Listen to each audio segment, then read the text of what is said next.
So what do we do with all the data and the feedback once we've collected it? Organizations that systematically and regularly gather Net Promoter data sit on a lot of, well, data. Most important is what we do with all that data. Two things I would like to point out in this context. One, the data is meant to be driving change. Two, get back to your individual customers and close the loop with them where necessary. Fix their problem and squeeze as much learning out of that experience as you can. Let me explain each of these 2 points in a bit more detail. First, NPS as a change agent. Your customers will tell you what is working well, what's okay, and what is not working. There are, however, hundreds of things that stops businesses from tackling the processes that cause problems for customers. Well, you have to tackle them, otherwise what's the point in asking customers for feedback in the first place?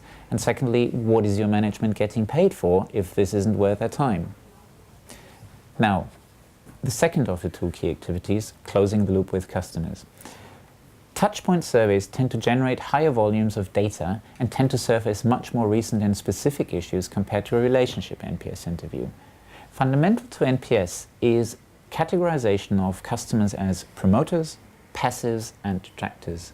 With promoters, it's sufficient to just thank them for their time, but you may want to trigger some promotional or marketing activity on the back of their positive feedback. Detractors are more likely to require follow-up, but it won't be all.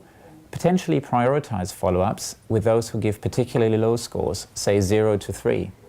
These are, in our experience, more likely to have a very specific issue that needs immediate fixing.